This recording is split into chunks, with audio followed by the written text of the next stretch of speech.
Good afternoon and welcome inside Foxcroft Academy for this afternoon basketball action between the Foxcroft Academy Ponies and the visiting Washington Academy Raiders. My name's Zach White. I'm joined by Mark Calnan. We're going to be doing the commentary for you this afternoon. Mark also producing this one. And we've got Ginny Calnan doing the camera work here for us. She did a great job during the JV game, which just wrapped up. Foxcroft Academy Ponies, they did come out victorious in that one earlier on. And Mark, start of the season here for both these two teams. It's pretty good to be back in the gym. These two teams, they seem excited and ready. Yes, early season, opening night, opening afternoon here at Foxcroft Academy.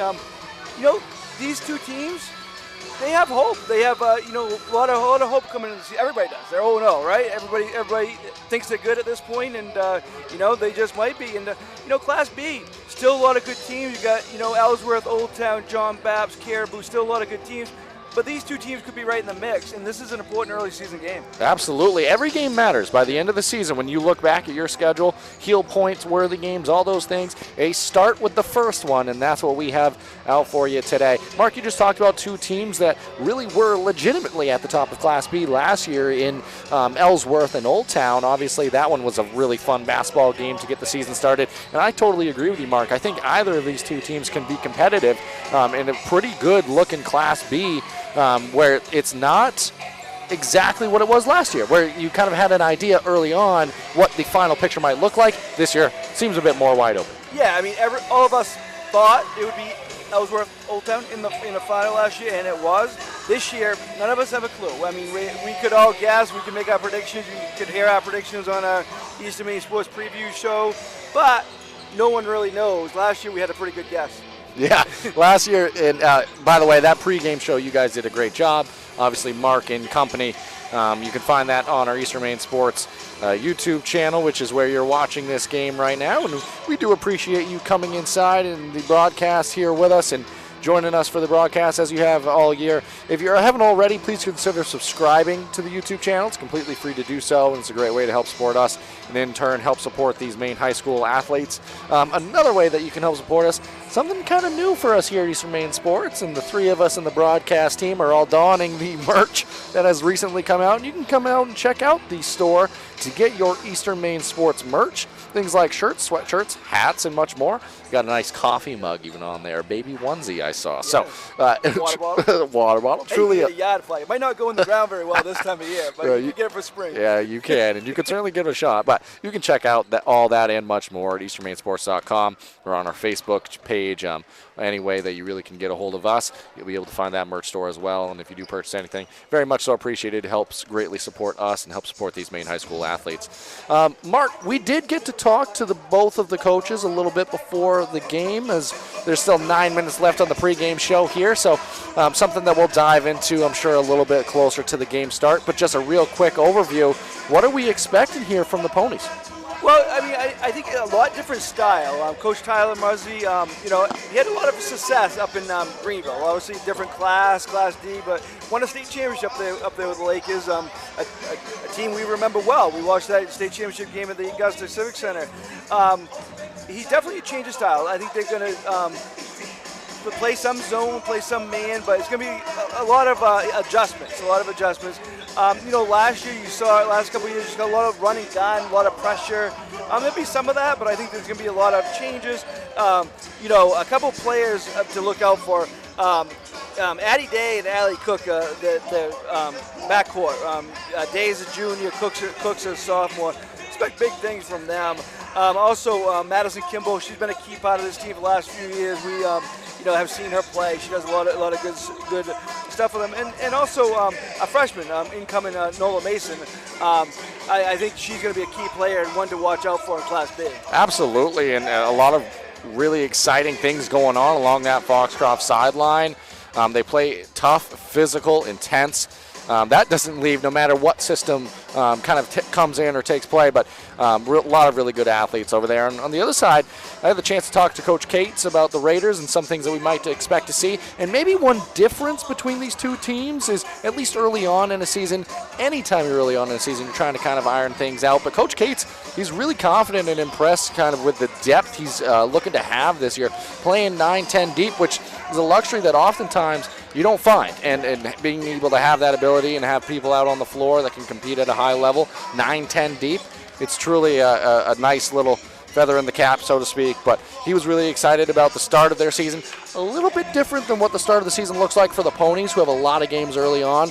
The Raiders, they don't play again till Thursday after this one. So definitely excited to get on the floor for today's action, but then a little bit of some time off, be able to readjust and practice next week. But again, kind of more of a matchup style. If they have a zone and it's available, based off the matchups out on the floor, they'll take it. But overall, just really excited to be out there and see what the Raiders can do in this one. But with that, we've got just under 7 minutes before we get going here, so we're going to take it over to a quick commercial break and be back with you in a moment. Busy with places to go, things to do, people to see.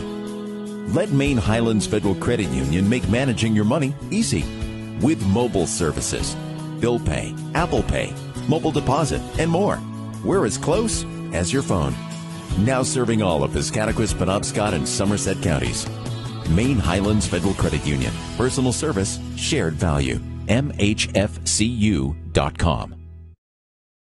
To Rouse Garage in Dover Foxcroft to discover the difference between walking into a local dealership versus a big dealer that uses high-pressure tactics the second you drive onto the lot. From selling you a vehicle to servicing your vehicle, Rouse Garage will treat you like you are the only customer. While you're there, check out their state-of-the-art automatic car wash. Rouse Garage, call them at 207-564-3434 or visit them at 191 East Main Street in Dover Foxcroft, Maine. Go and stop by Kimball Insurance for all your insurance needs. Whether it be auto, home, farm, business, life, or health insurance, we have you covered. Our agents are ready to serve you and help you with your needs. Visit us at Kimball Insurance at 91 Main Street in Sangerville, Maine, online at KimballInsuranceAgency.com, or visit us on Facebook to see what we can do for you. Kimball's, your insurance is our business. Brothers Meats is a family-owned and operated business located in Guilford, Maine. We operate a local retail meat market along with a slaughterhouse, smokehouse, and processing plants. Herring Brothers has all sorts of meats from already pre-cut all the way to cutting it right on the spot for you. Also, while you're there, don't forget to try their wicked good beef jerky that is made right in Guilford, Maine. Call them at 207-876-4395 or visit them at 346 Water Street Monday through Saturday from 8 a.m. to 4 p.m.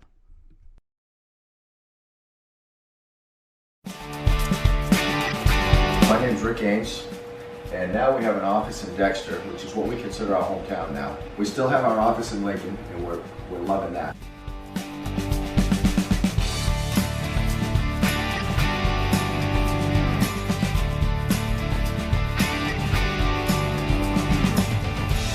We're looking forward to helping you naturally feel and be your very best.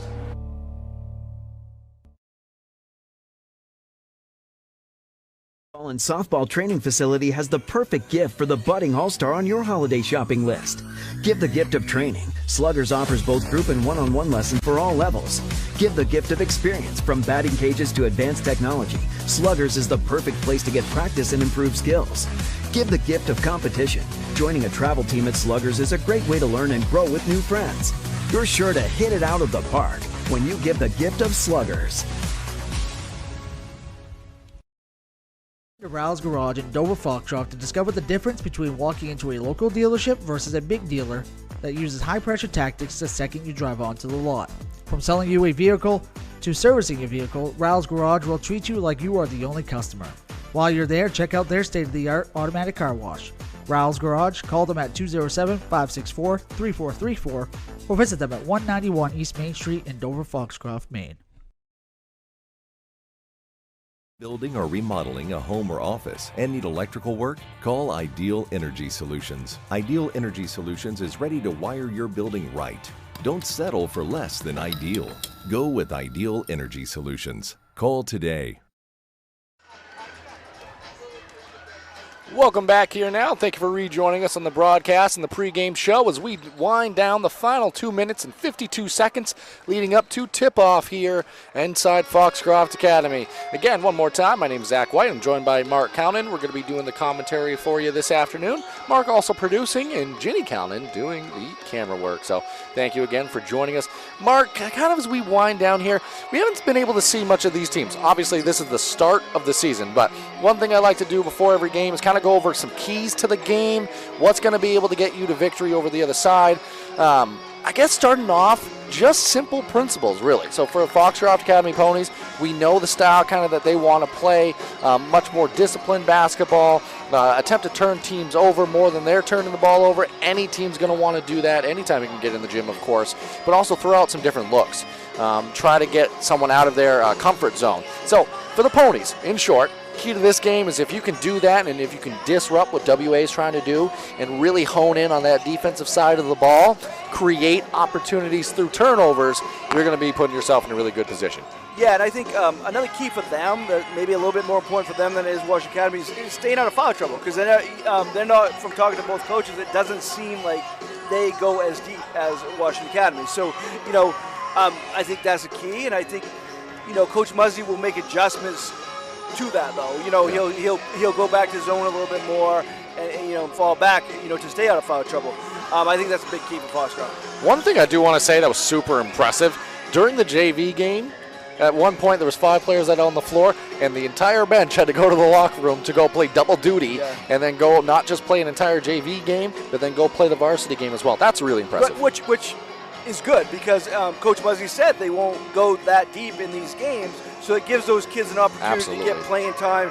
They're getting playing time. You might not see them out here much this game or during the varsity games, but you can go back and watch the video. They were playing plenty in the JV game. Yep. And real quickly, we've only got 50 seconds now leading up to starting lineups and things of that nature, but for the Raiders, Mark, in this one, kind of the exact opposite of the points I just talked about. You got to take care of the basketball. You got to be able to try to push in transition as well, hearing how Coach Muzzy wants to play this game, really focus on the defensive side of things. If you can create early opportunities through your transition game, you're going to put yourself in a better position, poised against that defense, and able to attack and score some points. So as we wind down here, 22 seconds now remaining on the clock. Jim gets quiet, but we get ready for some basketball here, Mark. It's really good to be back inside the gym, be up here with you, and be broadcasting the game to everybody at home.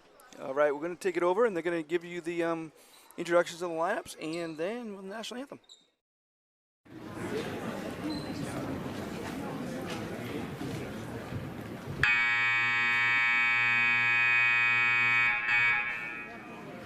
Good afternoon, ladies and gentlemen, and welcome to the campus of Foxcroft Academy for today's Big East games between Washington Academy and your host, Foxcroft Academy.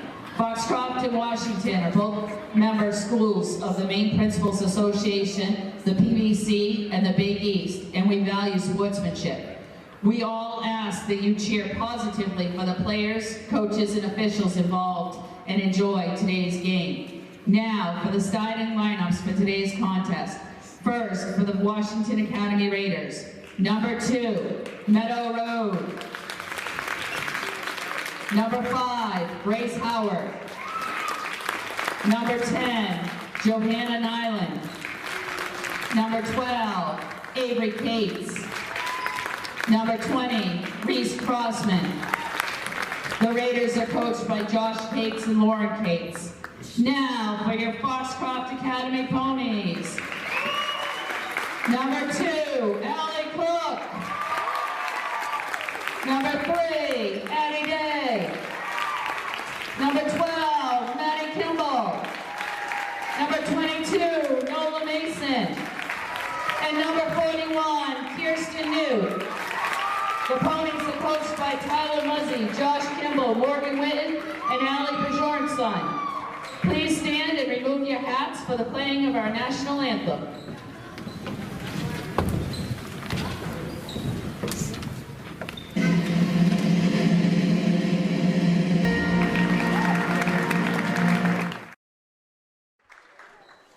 All right, Mark, we've had the starting lineups, national anthem. Only thing left to do, jump ball and get this game going. Looking forward to it. We started our season last night. You could see those games, Dexter and Penquist, with Toby and Peter doing those broadcasts. But this is our first game, on the broadcast, Zach. So excited and ready to go. Yeah, absolutely. And one more time, in case you didn't get those starters for either side. Starting off with the Raiders in this one, you have number 2, Meadow Rohde. Number 5, Grace Howard. Number 10, Johanna Killand. Number 12, Avery Cates. And number 20, Reese Crossman. There you go. And again, big early season Class B game. They're all big, but these teams should be battling for position as we go through the season. We have the jump ball waiting on the way here. It's going to be Mason for the Ponies. Controlled in one, though, by the Raiders. Killand has it. Swinging it over now. That's Rohde. Dump off to Howard. Good defense. Looks like a zone starting off here. Nice drive inside. Floater off the mark. Rebounded on the interior by Crossman. Crossman's a very good athlete for the Raiders. That one almost turned over.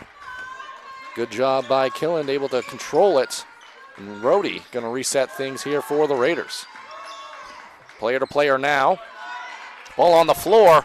Able to keep the dribble alive, possession alive. Good drive along the baseline. Shut off well, though. That one was by Cook. 3 is good. And it's fitting that she ended up getting the basket. Howard did, because she kept that possession alive by keeping the dribble alive on the when she was on the ground. And the Raiders, they're going to start with the full court pressure here early on. Nola Mason able to dribble all the way through it. Dump off, knocked out of play off the leg of Rohde, and that's going to stay Pony basketball. It is going to be Madison Kimball taking the ball out here. Pass strong into Mason, up and in for an easy 2.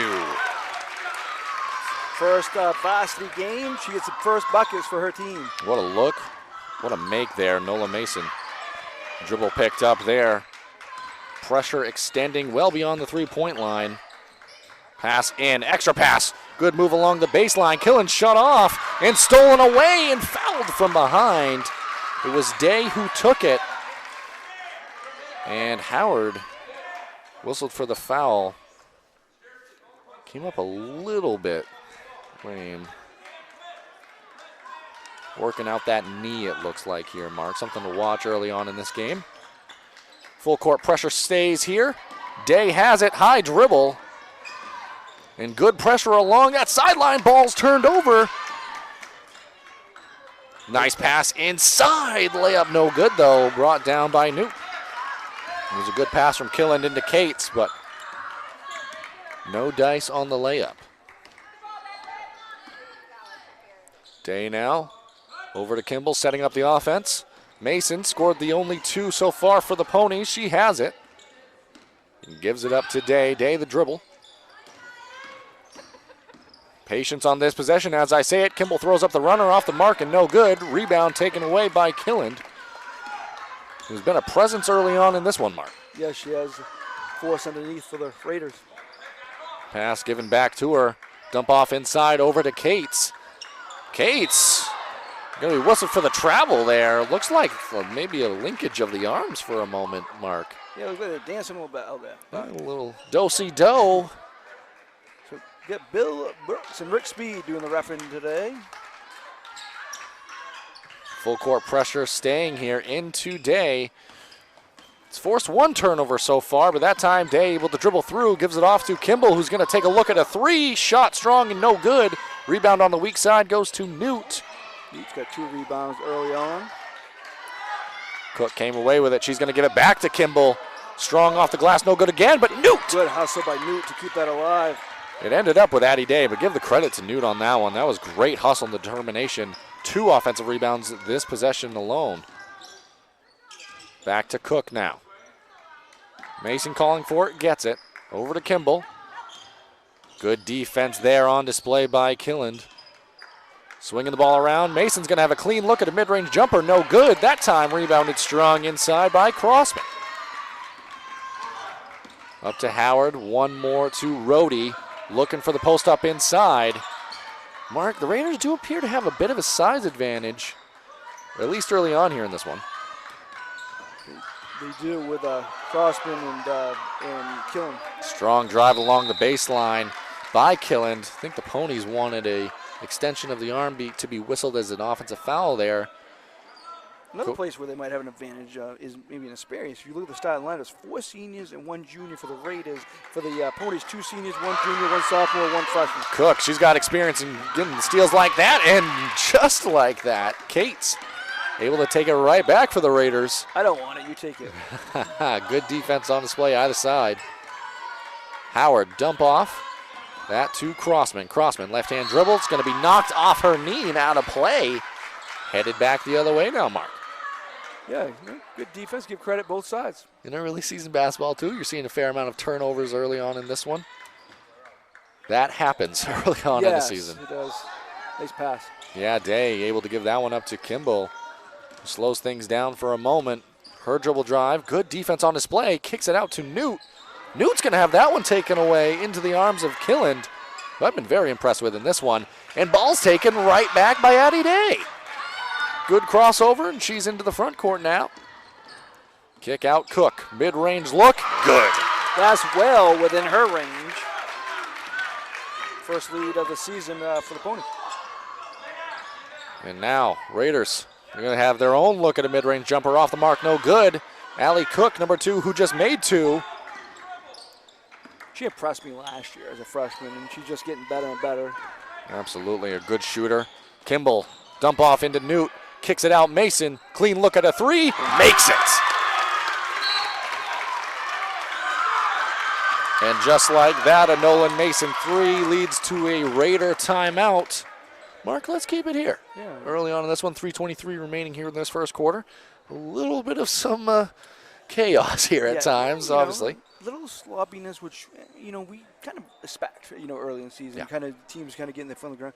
But, Foxcroft, Newt doesn't have any points, but she's really done a good job on the boards. I have it down for 3 boards already, just keeping things alive underneath. And Mason, who we talked about her as a freshman, and she's coming right out her first 4.5 minutes of her season. She got 5 points and making things happen. And you're already seeing what it can do to the floor when you're making shots from the outside. It's going to open up dribbling opportunities for Kimball. Players like Day able to get to the rim, which is something Coach Muzzy wants to see his players do. I think we talked about that early before the start of the game as well. The ability to go to the rim. Well, making shots like that, it's going to open up the floor for you to be able to do it. Coach Cates, imagine just saying, all right, let's just corral the troops here a little bit. We've had an all right start to the game. We just got to kind of fine-tune a few things. And they've looked good in this one. Just got to sharpen up the iron a little bit. But it's going to be Howard with it. There is a substitution out there on the floor. Neptune Miliano into the game now. Kimball able to take that one away. Ponies bench up and elated after that one. Good effort there by Kimball. I like the energy that Foxcroft has here early on the floor and on the bench. You can feel it in the gym. Mark, looks like the Raiders went to a zone right there, and it led to a turnover. Good job, good decision there. We're going to see a substitution here. Payson Hall checking into the game, replacing Kirsten Newt. And Coach Muzzy kind of mentioned that Hall and Newt kind of will split off a lot of time during the game. And I'll give a good hustle on by Avery Cates on that last possession there for Washington Academy. This time, Lovella Neptune Miliano checking into the game for the Raiders. That one poked out of bounds. It's going to stay Raider basketball here. Mark, good coaching decision. That last position down 2 went to a zone, disrupted things for the Ponies. Oftentimes we equate the game of basketball to a game of chess, and that was a good piece right there. Yeah, definitely. Pass inside. Gonna have a foul, and another player that just checked into the ball game. That's Miranda Cheney in now, and she's gonna have an opportunity. I think they're gonna say, before the shot. So that's gonna be taken out underneath that's the her basket. second. It's something to watch. Nola Mason's second foul. And she's out of the game now as Newt checks back in after just being replaced. Back into the game now. With this lineup, in Coach Muzzy will probably stay with zone. Ball given back into the corner following the zone. 3 no good. Rebound. Kimball's going to let it just trace out of bounds there. Could box out, but sometimes you might be better off just grabbing that just in case. Good look there for Avery Cates, though. Nice out-of-bounds play, nice set opportunity, and good adjustment following the zone. Both teams here look like they're going to go to the zone early on. 3-2 on this end for the Raiders. Ball back to the corner. That was Day that had it for a moment. With Mason on the bench, you got to look for somebody to find their offense. Pass inside, Newt. Just inside the foul line. Her shot no good. Rebound by Hall. Battle for it. Players playing hard out there. That's going to be ultimately a jump ball that stays the way of the Ponies. Mark, early season basketball, fun and intensity already in the gym. Sure is. The fun has started for another season, Zach. Kimball calling out the set opportunity here. Gonna like to get that one inbound. She's gonna have a clean opportunity. Ball back to her in the corner for three. No good. Rebound, Allie Cook. Smallest girl out there. Went above everybody. Gets it back, gives it over to Day. Kimball, pass inside to Hall. Gonna knock that one back out to Kimball, who saves it over to beautiful. Day. Pass into Hall. Just off the mark. What a play by Kimball, though. Great effort and a good rebound inside to calm things down for a moment by Neptune Miliano. Three no good that time. Gonna be knocked out of play. Another clean look that time, just no good. Yeah. The Raiders are definitely getting their looks on this zone. They haven't been able to convert really, but definitely if they can start making those, they're going to be right in this. And Johanna Killen checks back into the game now. So a lot of size out there for the Raiders, again, able to disrupt in passing lanes and things of that nature. That's going to be Day to Cook. Cook a good look, and Hall another offensive rebound back out to Kimball. Kick over, Cook, set opportunity, three no good. Hall, guess what? The rebound, Newt the rebound.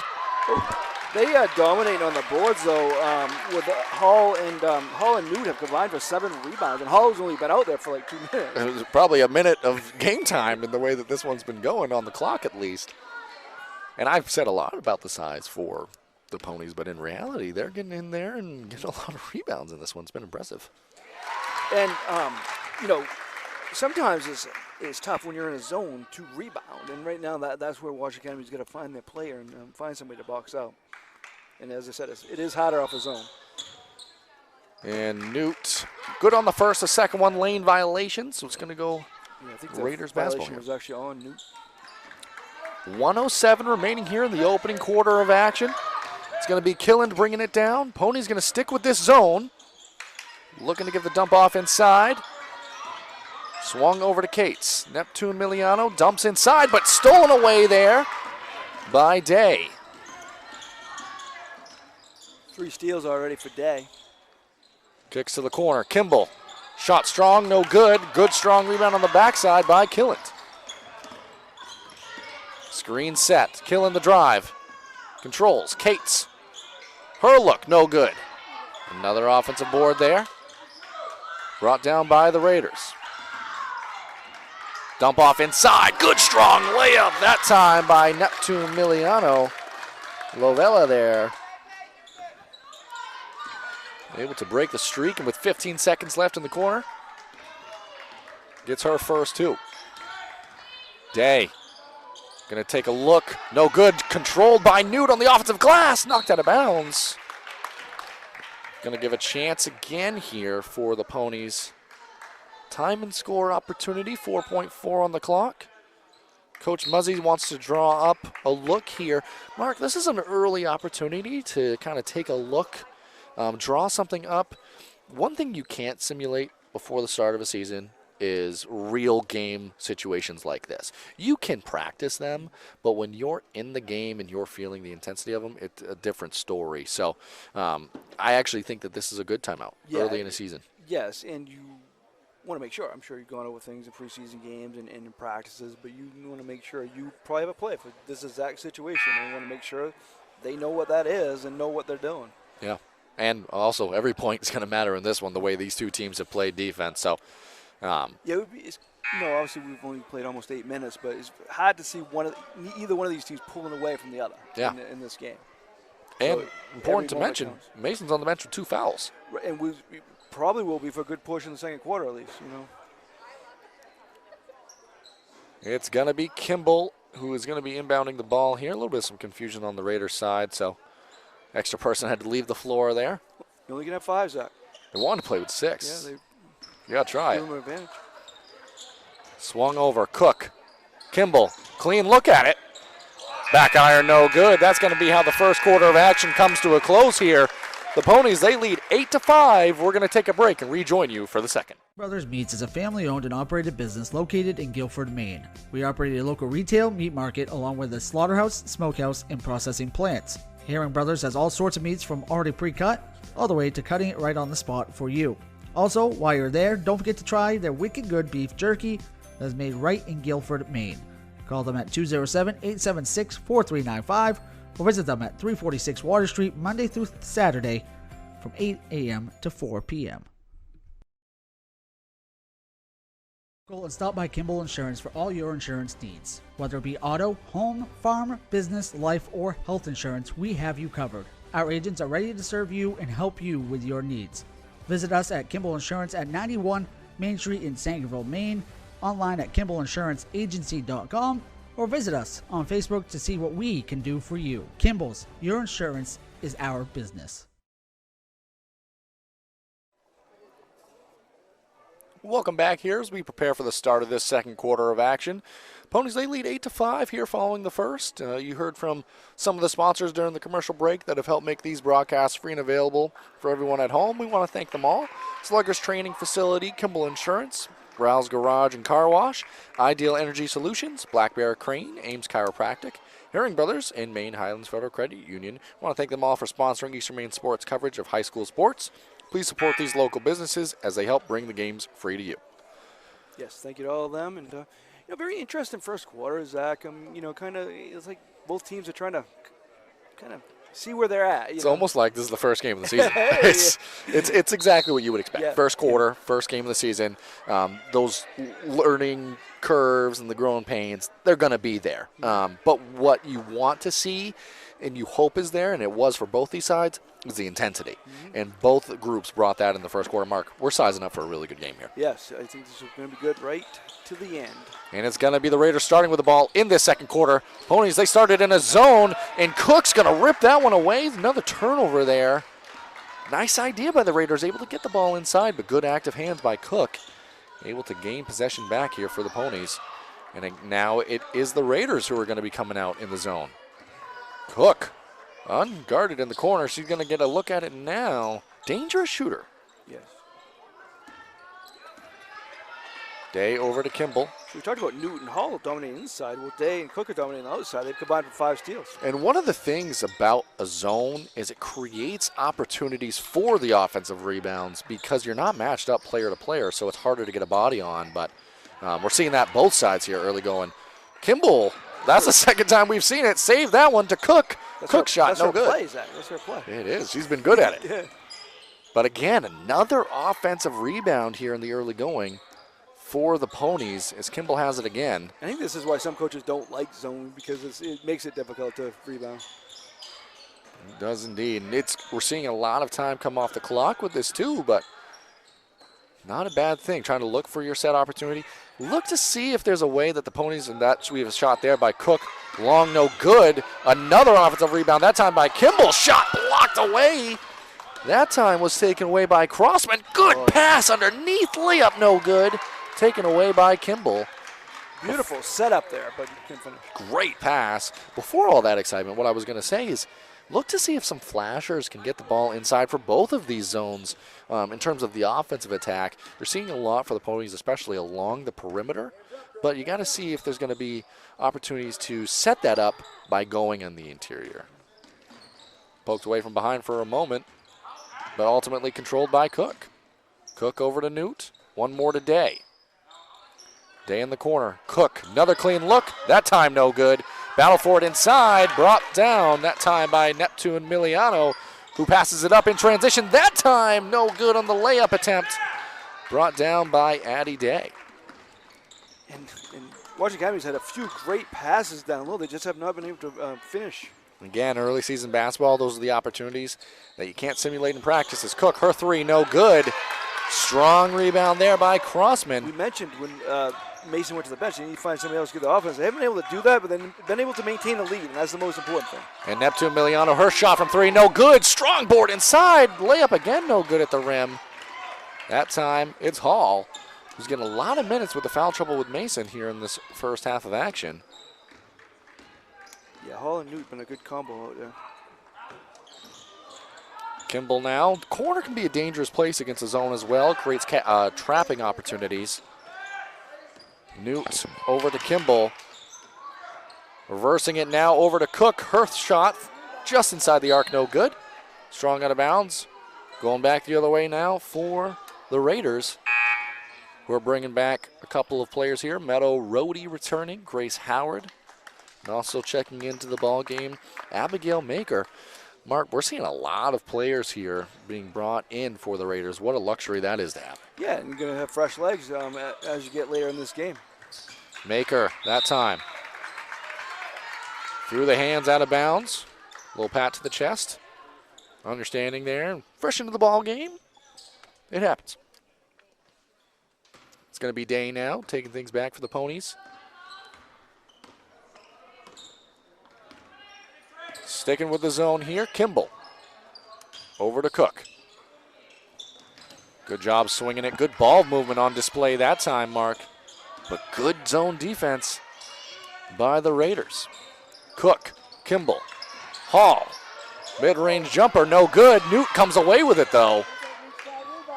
That's going to be knocked out of play off the leg of Rohde, and it's going to stay Pony basketball.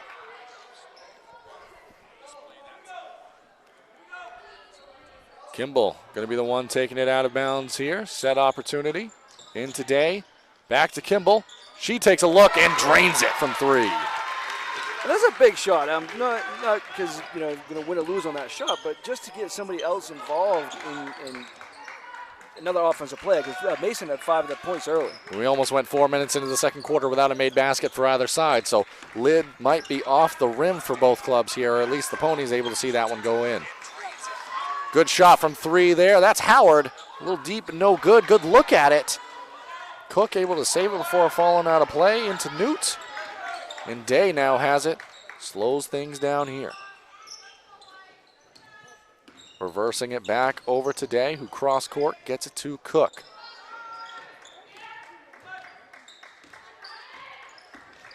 Howard extending the zone pressure there. Kimball. Swings it back over. Day dribbles inside, tries to dump off to Newt there. Maker in transition, good pass ahead. A lot of contact on the way up. Rohde going to be rewarded by going to the free throw line. The first free throws of the ball game here for Washington Academy, Mark. Yeah, I mean, and a lot of that is because of the zone. They're not driving to the basket a lot because they're getting a lot of open looks, so I mean, less opportunities for that. But on the transition, they had an opportunity to go to the basket. First one is good on that attempt for Rohde. We see a number of substitutions checking back into the ball game now. Coach Case looks like he's trying to get the right combo. I think he mentioned too, right, that they only had like 2 preseason games, so maybe he's still trying to get the right combinations out there. That time back iron. Checking in was Kate's back into the ball game. Crossman, as well as Miranda Cheney, all checking back in for the Raiders. Dump off inside Hall, back to Kimball. She made a 3 from there a moment ago. That time out today. Her drive all the way to the rim, no good. Good strong action inside by the Raiders, but it's going to be off of Kate's or Cheney there, ultimately back to the Ponies. Nice drive by Addie Day on that opportunity. Something that Coach Muzzy talked about early on is wanting to couple the 3-point opportunities with attacks at the rim. And Day there, that time she gets a dump-off opportunity and creates chances like that for Kirsten Newt, who knocks down the 2. Yeah, Day's a good playmaker out there for the Ponies and made that happen, that's for sure. Cates over to Howard, swings over to Rohde. Good ball movement on display there. One more, swinging it across the perimeter. Drive shut off, good defense by Cook. Back out to Rohde. Long look at a 3 that time. Nothing but nylon there for Grace Howard. Her second 3 of the ball game here, Mark. Yeah, and you mentioned on the other side, they needed to get something going from somebody else. That they needed, Washington Academy needed that look from the outside to kind of make him come out on the zone a little bit. Day, the drive, no good, kept alive, but into the hands of Cheney. Cheney up to Howard in transition. Over to Crossman. Crossman, drive, left-hand runner. She's going to be fouled, that time by Hall. And Reese is going to head to the free throw line here. One thing we haven't seen in a little while as well, Mark, is the full court pressure we saw from the Raiders early on. So see if they sprinkle that in. It's kind of been zone defense for either side here for a little while here into this ball game. So that's the second on Hall also. So now they got Hall and Mason both with 2 fouls. And we haven't seen Mason this quarter. And I don't think you will now. A large portion of the first as well. Because might as well not try to, avoid that third in the last minute 53 of this half. Crossman second from the free throw line, good. And I don't know if this is a full court pressure situation or token pressure being applied there by Rhodey. The result was almost the same, but Kimball ultimately, she does come away with it. And now able to attack in transition. The Euro step thrown up off the mark. Hall there. Let's call that a pass. Madison Kimball would like to call that a pass, but ultimately Payson Hall is going to call it 2 points. Good layup there. Howard, look at a three. She's going to be fouled. Wasn't able to land rather.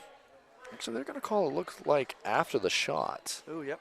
So no shots. So it came after she did land, but however, the contact deemed much more than just a box out there. Substitution checking back into the ball game now. Neptune Miliano back in. So that's also the second on Day. So they got 3 players with 2. They're trying to avoid anybody getting third here in the first half. Howard, good look at a three. Shot off the mark, battled around. Cook comes away with it. Day has a chance, pass ahead. Kimball able to save it before it goes out of bounds, and Day's going to head to the free throw line. I'm sure it's not always intentional, but it seems like Kimball's best passes are coming in the most difficult of situations here. 2 at the half-court line, that one underneath the basket. It's going to set up a free throw opportunity here for Addie Day. Magician out there. Magician. That one first is good by Addie Day. Scoreboard is incorrect, but 16-10. 18-10. Make that one 2 more for Hall. Second one was no good for Day, but Hall really getting some valuable minutes off the bench here in this one. Able to control it, and Cook comes away with it. She's going to be fouled. Where did that effort and out of a cannon was Allie Cook. I didn't even see her as part of the play, but they're going to say I think it went out of bounds. Love the hustle from Cook and Day. It's just all over the place. Love to see it. This has been a very fun first half of action. Checking back into the ball game now, Lovella Neptune Miliano. Into Cates. Shot from 3 that time. Rolls in. That's Linnea Neptune Miliano able to knock down the 3 there. Cook, her pass today, almost taken away. Pass inside to Hall. Her layup is good. Good play, Brian. Do have a player on the floor. We are going to take it to a quick commercial break. My name's Rick Ames, and now we have an office in Dexter, which is what we consider our hometown now. We still have our office in Lincoln, and we're loving that.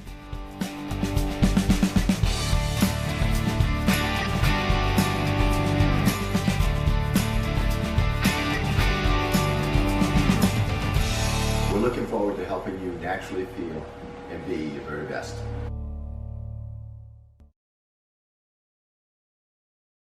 Busy with places to go, things to do, people to see. Let Maine Highlands Federal Credit Union make managing your money easy with mobile services, bill pay, Apple Pay, mobile deposit, and more. We're as close as your phone. Now serving all of Piscataquis, Penobscot, and Somerset counties. Maine Highlands Federal Credit Union. Personal service, shared value. MHFCU.com. And softball training facility has the perfect gift for the budding all-star on your holiday shopping list. Give the gift of training. Sluggers offers both group and one-on-one lessons for all levels. Give the gift of experience. From batting cages to advanced technology, Sluggers is the perfect place to get practice and improve skills. Give the gift of competition. Joining a travel team at Sluggers is a great way to learn and grow with new friends. You're sure to hit it out of the park when you give the gift of Sluggers. Brothers Meats is a family-owned and operated business located in Guilford, Maine. We operate a local retail meat market along with a slaughterhouse, smokehouse, and processing plants. Herring Brothers has all sorts of meats from already pre-cut all the way to cutting it right on the spot for you. Also, while you're there, don't forget to try their wicked good beef jerky that is made right in Guilford, Maine. Call them at 207-876-4395 or visit them at 346 Water Street Monday through Saturday from 8 a.m. to 4 p.m.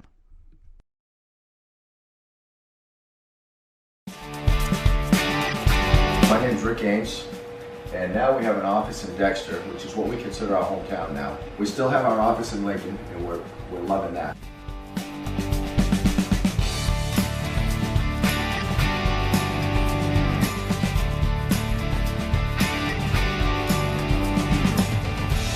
We're looking forward to helping you naturally feel and be your very best.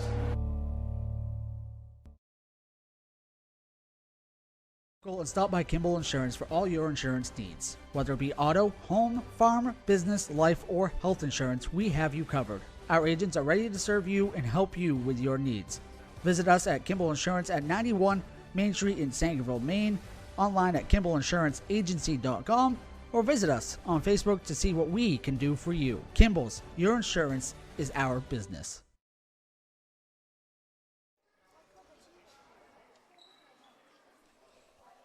Welcome back here, Foxcroft Academy. Injured player was Danae Neptune Miliano. She did leave the floor, assisted by the very qualified Jackie Turtle out here, athletic director, but also, what's the word I'm looking for? Trainer. Yes, thank you. Yeah, athletic trainer. Yeah, she's a woman of many jobs. Yeah, she's very good at that, but also very capable. Yeah. So, obviously, it's unfortunate to see. We'll keep it updated the best we can, but we'll return to the action now. 34 seconds remaining here in this opening half of basketball. I will say, during that, both sides met to discuss the score. It should be 20-13. They did not change it, so maybe at halftime they'll look at it. We'll see. We'll see we what both happens. have 13, and all the fans over here realize that too. What? That drive there, shut off, layup no good, over the top of the backboard, that time by Rhodey. He's going to give an opportunity to see how the Ponies navigate the end of this first half of basketball here. Time and score, see if they play for one opportunity.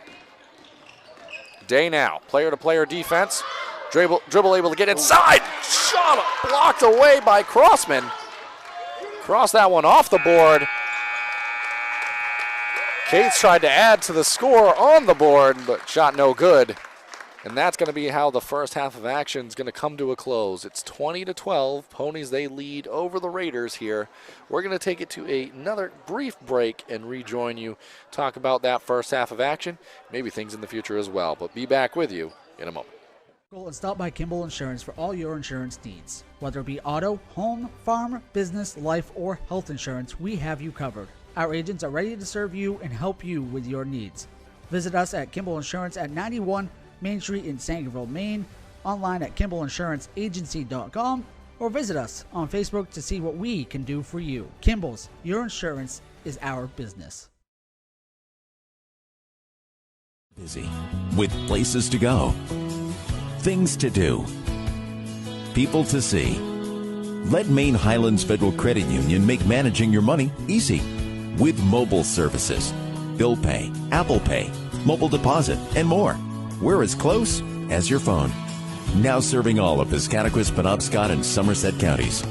Maine Highlands Federal Credit Union. Personal service, shared value. MHFCU.com.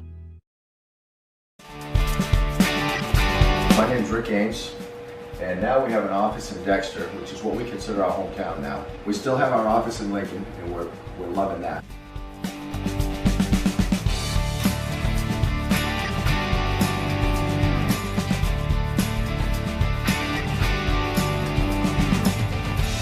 We're looking forward to helping you naturally feel and be your very best.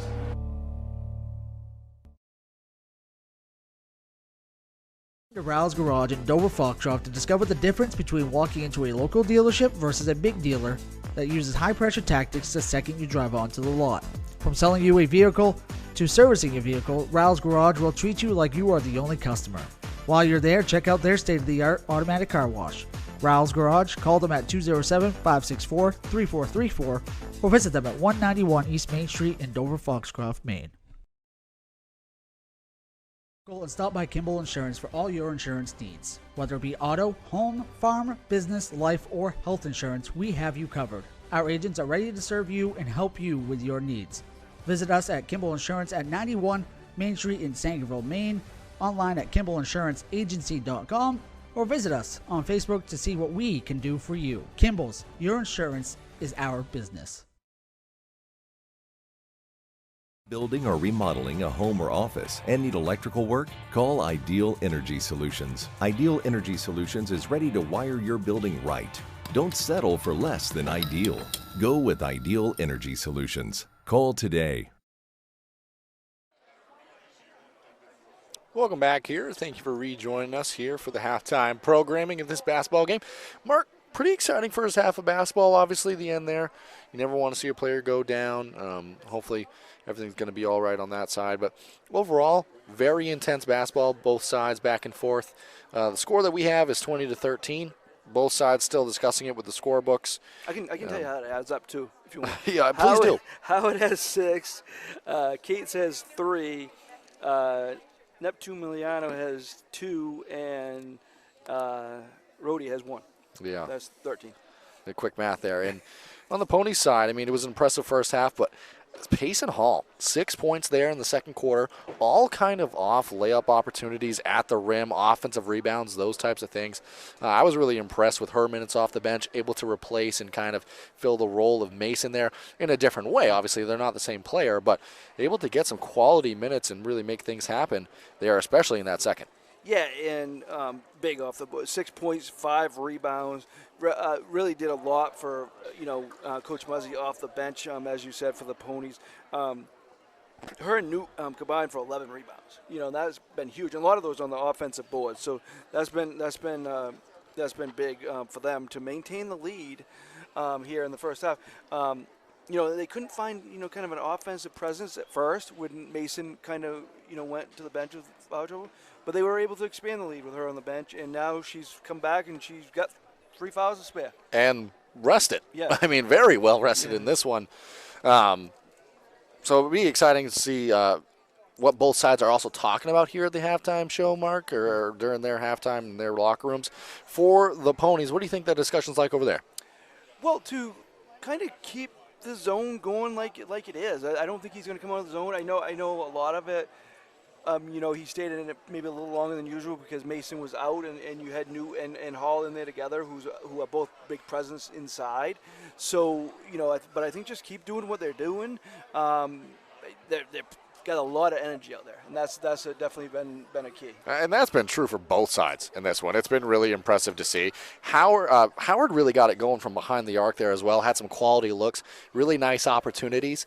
I expect if they stay in the zone, those opportunities are not going to go away. So 2 things that boil down to me for the halftime and what Coach Cates might be talking about is, one, got to take care of the basketball. A lot of turnovers, both sides, but got to limit those opportunities in the half court or transition opportunities for the Ponies. Got to take care of the basketball. But if you can start to knock down some of these shots from the outside, compete at the rim, get offensive opportunities of your own, offensive rebounds, things of that nature, this game is a lot closer than the scoreboard says, and it says it's not even that far separated there.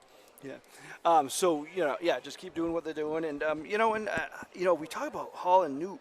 Let's talk about Day and Cook too. Yeah. Geez, they've only got 3 points combined, but it's been more than that. They've combined for 6 steals. Cook has 4 rebounds, probably the smallest person out there. Yeah, but playing as hard as anybody. It's been a truly impressive first half of action. Effort, intensity, no shortage of it here in this one. I do want to take the opportunity to thank some of the sponsors that have helped make these broadcasts free and available. Black Bear Cranes, a family-owned and operated crane and rigging service provider located in Herman, covering the state of Maine with cranes from 27 to 240 tons, from roof trusses, HVAC units, steel and precast erection to modular home and communications equipment. Call 977-BEAR today. Returning to the floor now are the Washington Academy Raiders. Mark, 3 minutes and 48 seconds here in the halftime. Do you want to talk about some of the stuff that we have coming up? Let's talk about everything we got going on the site. I mean, we want to thank all the followers. Thank you. We got up over 30,000 now. We got that number just keep going up. So we want to appreciate all of you. Let's talk about last night we had you can go back and watch the Dexter Penquist doubleheader. The girls' game, interesting. You had the defending state champions against a team that didn't have a team last year. And great that Penquist is back. Great. You want to see all the student athletes that want to play. Absolutely. And it's good to see them out there. And for Dexter, it was Callie Stone who had the big game and kind of led the way for them. That was very interesting. The boys' game, it was Dexter overcame some foul trouble and were able to kind of build the lead even with the key players on the bench. So Isaiah Robinson had the big game for them. Cody Kimball did well. Kimball and Cooper were in foul trouble a lot, but they were able to overcome that. Zach, have you ever seen 8 charges in one game? I have not. You will if you go back and watch that game fully. Let me tell you. Also, taking a charge doesn't always feel the best. So when your team is willing to put up 8 of them, that's impressive. Cole Dory and Cody Kimball might be sore this morning because they took a lot of them, and it was kudos. Feel a lot less sore when you come away with the win, though. Yeah, and and speaking of Dexter, we will have them again Tuesday night, doubleheader. PCHS is at Dexter. I'll be on the call with that one with Peter Murray. He was on the call last night with Toby Nelson. So we'll have that one Tuesday. That's a 5 o'clock girls game, a 6:30 boys game Tuesday night. Thursday, be right back here for this Foxcroft girls team again. They will host Dexter. So that's our kind of schedule this week. A lot of fun stuff coming up, and watch all the videos. I know Chris is at the UMaine game this afternoon, the hockey game, and he'll have videos and interviews from there, and a lot of stuff. We had highlights from Brewer, Camden Hills girls and boys last night, and Stearns and Bangor Christian. So a lot of fun. Absolutely, and I have to return to the core here for a moment because this conversation about the 1 point here is continuing. It is 13. We have no doubt in our mind that it's 13. Nobody's asked us. We're not going to put our opinion in without anybody asking us. And truthfully, we don't have any opinion that's going to have any effect on the actual scoreboard Although here. we do have video. We do have video evidence. We do have video that it should be 13 on the board, but and there. It does matter though, and the reason it does is we might actually be involved here, Mark, because there might be video evidence. Well, here's the reasoning though. The game of basketball, it can come down to a point. It can come down to last-second decisions and making things happen based off time and score and things of that nature. So the game might not come down to a point here, but for the purpose of the game. But, yeah, I mean, there's conversations going on through the whole halftime, and, it's still going on, as you can see across the way. I don't know which point they missed, but they missed a point. That's fair, too. We thought it might have come there at the, unfortunately, Danae Neptune Miliano, who's injured. She had made a 3 on the previous possession before that. I think that's where the confusion had come from. At that point, we had it 10-18, so that's where I believe it might have come from. But if not, and it came from an earlier point, that's possible as well. But I had a Grace Howard 3, Neptune Miliano 3, Rhodey had a free throw, and Crossman had a free throw there. But you know what? It is what it is. And I would keep it in my book as 20-13. If they don't change it, we'll give the final score that's on the board at the end. Yeah. But in my book is 20-13 because everybody's in the opening day of basketball here, Mark. Where everybody's going to be feeling it out. But I'm feeling like this is still going to be a great second half of basketball and an exciting third quarter of action. So then it comes down to a 1-point game, and we'll hear about this again. It would be a talking point. It would be a talking point. I think I'm going to keep it on the scoreboard as 20-13, because on our scoreboard, because I just think that's right. And if it is whatever at the end, we'll see. We'll see. But in any case, it's going to be Ponies basketball to start this second half of action. Day over to Kimball. Crossman extending the pressure. Cook now has it at the top of the key. Both teams really developed into their zone defense in that first half. Raiders sticking with it to start the second in this one. Kimball back to Day. Good patience here by the Ponies. Pass inside to Cook. Cook's shot no good. Crossman the rebound, and Mark, it's a guarantee anytime you say good patience, there's going to be a shot within the next 5 seconds. Start again, yeah. Cates swung over that time to Rhodey. Ponies there in their zone as well. Killing the drive, shut off along that baseline. Back out top to Rhodey, who had it poked away and out of bounds. Going to stay Raider basketball. So the leading scorer for the Ponies in that first half isn't out there to start the second half, because she wasn't starting the game. And, this is the kind of this, she did a great job off the bench, though. We'll see. She probably needed in the second half. That being Payson Hall and the great effort she had, especially in that second quarter. That ball almost stolen by Mason, who was the one that Hall had replaced due to the foul trouble. Shot from three there, off the mark, no good. That was by Cates. Kimball going to let that one travel out of bounds. It's going to go back to the Ponies here. So it looks like Raiders going to pick up the pressure here early on in the second half. We saw this to start the game, extending that full court pressure. That time Mason, she's going to knife along the sideline there. Able to stay in bounds and keep her dribble alive before it ends up in the arms of Kimball. Cook now, long look at a three, no good. Brought down by Howard, who almost had it taken away from behind by Mason, but good control by Howard. Pass inside to Crossman, had it tipped away from behind.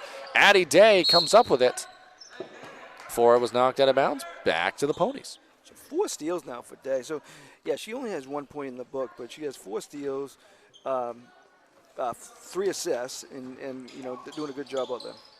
Full court pressure continues here. Ends up in the arms of Mason, up to Kimball before slowing things down. And attacking this zone again. Cook now in the corner. Kimball has it. Back to Cook in the corner. Newt on the post-up opportunity. Swung back around the perimeter and off the foot of Day. And Day's going to commit the foul there, Mark. That's her 3rd. Yeah, so we'll see if Coach Muzzy kind of sends her to the bench for a little bit. Just make sure don't get 4th. And with an 8, 7, whatever point lead, you have that luxury, though, to do that. But leave her out there for a little bit. Bringing the ball down now is Howard. Pair of threes in this one for Howard. Pass inside. Killand lost control of it on the entry pass there, and it's going to end up being Pony basketball. Sticking with the zone here. Looked like for a moment they might go player to player. More action along the perimeter here. Pass inside to Mason. Tipped away and stolen. That's going to be Howard in transition. Mason in tow. Layup no good. Howard, she controls the offensive glass. Going to be knocked out of bounds that time by Mason. And it's going to stay Raider basketball. I think Coach Muzzy kind of talked to us about that before the game. He wants them to make the easy pass. Don't always try to make the difficult pass, and that was kind of caused that turnover. It's going to be a Cates look from the corner. Knocks it down. She has 2 3-pointers now.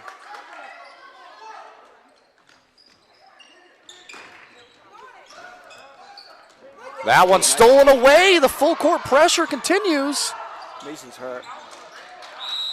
And strong contact ends up being a ball off the leg of Day. I think that originally Howard had tried to save the ball off of Mason. But Mason able to battle through, still out there on the floor. Cates, that pass stolen away by Cook. So zone created an issue there on the inbounds. Kimball now back to Day, whose dribble drive shut off there by Crossman. Cook along the baseline, shot no good, battle for it. We're going to have a foul. If that's against Day, that would be Day's 4th. That is. Well, actually, Mark, am I wrong? I see 2 for 3 up on the board. Then I'm just going to say that that's Addie Day's 3rd. Okay. So that one's much more realistic but for now, our Foxcroft's Washington County's going to be shooting the rest of the quarter because new rule that started last year. 5 fouls in a quarter. They reset it every quarter, but now they're shooting 2 shots every time Foxcroft fouls the last 4.5 minutes of this quarter. Ball was stolen away by the Ponies as they now try to set things up in their offensive opportunity, but nice hands there by Kate. Steals the ball right back. Killen has it in transition. Ball's on the floor. Controlled ultimately by the Raiders. Rhodey, the runner off the mark, no good. Brought down by Day. And we're going to have a timeout taken. I thought Coach Cates was the one that called that, and I was mightily confused. But it's going to be a timeout taken here, Mark. So high energy to start this. Now they put it back to 3 fouls. I don't know if we can trust anything on that board right now. I have a lot of questions. We'll do the best we can. So now they're not shooting every time. Again, and to reiterate, if you're just joining us for any reason, our score, we have 20-16. In the gym with us, it's 20-15. And truthfully, Mark, I think there's been enough conversation. I don't think it's going to be changed. Yeah. I think for integrity purposes, we're going to leave ours the way it is, but we look really weird if it's a 1-point game at the end. Yeah, so we'll just deal with the cards we're dealt, or play with the cards we're dealt, rather. It is going to be Raiders basketball. But, yeah, opening day. Opening day. And it's a beautiful day of basketball. Yes, it is. You do expect, obviously, and I said it in the first half, and I think it's worth mentioning again, what you don't lose, it's going to be Pony basketball, my mistake. What you don't lose is the effort and intensity. Mm-hmm. Both teams definitely have shown that. Yes, and that's been there through and through. And I expect to see even more as this game continues to wind down. Full court pressure again, that time broken by the Ponies. Kimball has it, slows things down. Cook's dribble drive, passed out Mason. Mid-range jumper is good. She has 7 points. She's probably played like 3 minutes. Yeah, hasn't had a lot of run time in this one due to the foul trouble in that first half. Howard from deep, shot off the glass, no good. Brought down by Cook. Day has it. Bounce pass over to Newt. Newt's layup, no good, but she's going to be fouled. That time by Cheney, newly into the ball game for the Raiders. So now, obviously these unofficial stats, but Cook and Day both have 5 rebounds each, and from the guard position, that's huge. And you add all the steals as well. It's been a truly stat-stuffing performance, rather. Newt's first, off back iron, no good. She's 1 for 3 from the line. Day's 1 for 2, so those are only 2 free throw shooters so far this game for the Ponies. Newt's second, rolls off and no good on that one. Pass ahead now, Howard. Cates going to line up another look. That time front rim, no good. Battle for the rebounds, going to be taken by Cook before giving away to Mason, now working in transition. Gives over to Kimball. Kimball takes a dribble inside, shot no good. Rebounds fought for, ultimately brought down by Crossman. Given up to Cheney now in transition. Howard, another clean look, that time strong off the glass, no good. Battle for the rebound, thrown off of Day. And that was a play where Killen there thought it was going to be backcourt, but it wasn't going to be, but she made that extra effort. Safe than sorry, but she could have grabbed that. Yeah, and kept possession alive, threw it off of Day as well. Able to get the ball back for the Raiders, gets the post-up opportunity here. Cheney now from the elbow. Shot no good. Strong rebound flown in for by Mason, who had it knocked out of her hands from behind. That's going to be out of bounds for the Raiders here underneath the basket.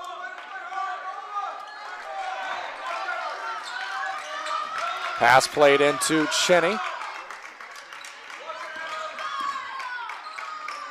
Howard now. Pony sticking with this zone into Killand. Back to Cates now. Pump fakes the 3.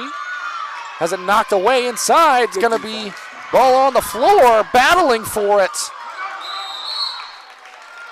Well, Coach Muzzy did get the timeout while Mason had the ball, so he did get that timeout, I think. Maybe well, they're going to say that they're not giving it to him. The official on nearest is going to whistle that there was a jump ball before the timeout was able to be given there. Crossman underneath the basket.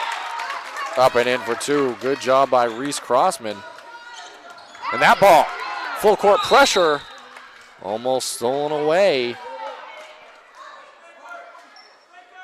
And Foxcroft just hasn't been able to, pull away. They've maintained a lead this whole time, but Washington Academy's kept it close, and going to be an interesting finish here, Zach.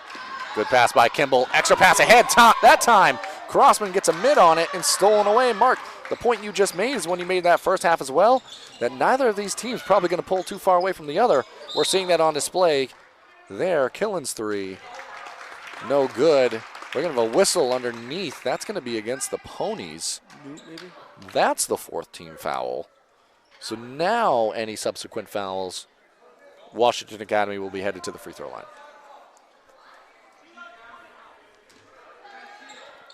Kate's going to be the one inbounding this. Pass up top to Crossman. Throws it up with the left. Shot no good. Brought down by Cook. 7 rebounds from the guy. Day back to Cook. Over to Mason. Going to have a clean look at a three. That time almost able to bank it in, but no good. Crossman tries to save it with a pass behind her head. And we're going to have a foul that time whistled against Cheney.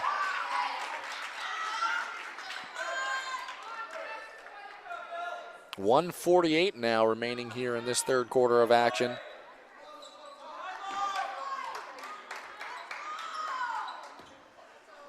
Pass played into Day.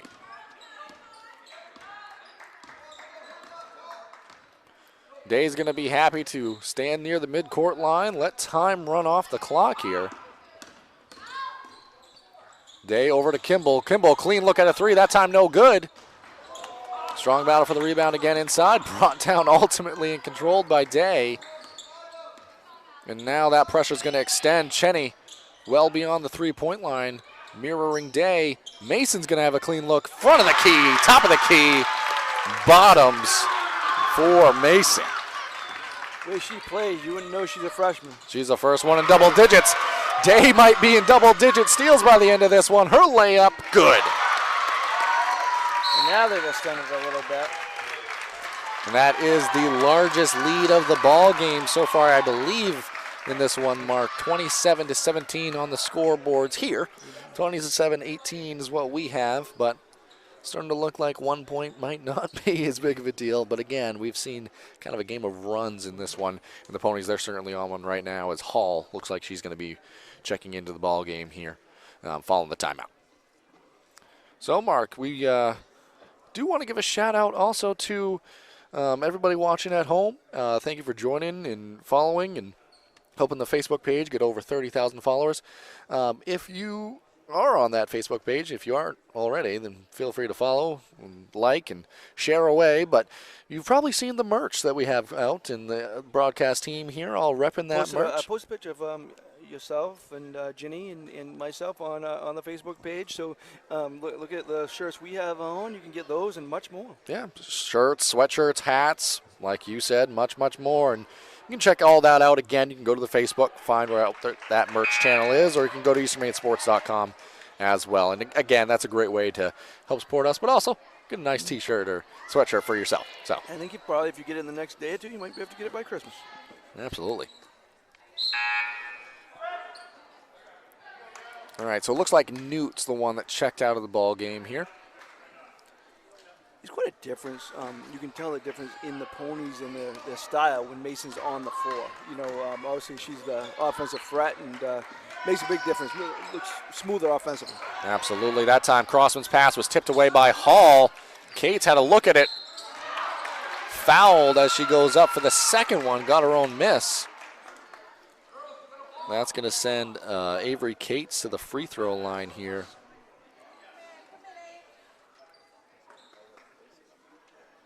This is very unofficial, Zach, but my rebounding totals, I have Foxcroft 27-14. So that's obviously a big difference in this ball game. Lovella, Neptune, Miliano back into the ball game now, replacing Crossman. Raiders 2 for 5 from the line. Second one off the mark. That time kept alive. That was Killen that originally kept it for the Raiders, but a jump ball opportunity is going to go back to the Ponies.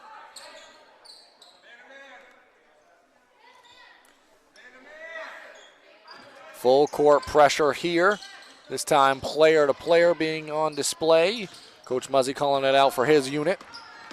Day now, dump off. Hall gives it back to Mason in transition.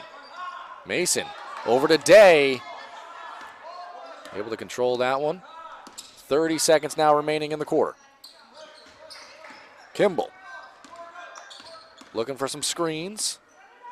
Both Hall and Mason close to a 5-second here, Mark. Dribble handoff now to Kimball.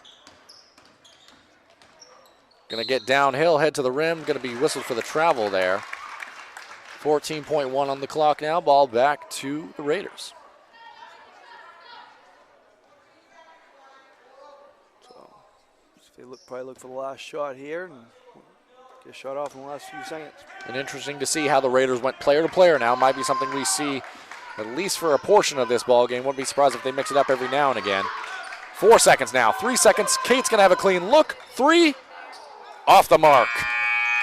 And that's going to do it for the third quarter of action. Score inside the gym here, 27-17. Again, that mysterious 1 point up in the air, but we're going to be headed to the fourth quarter. We'll be back with you in a moment. And stop by Kimball Insurance for all your insurance needs. Whether it be auto, home, farm, business, life, or health insurance, we have you covered. Our agents are ready to serve you and help you with your needs.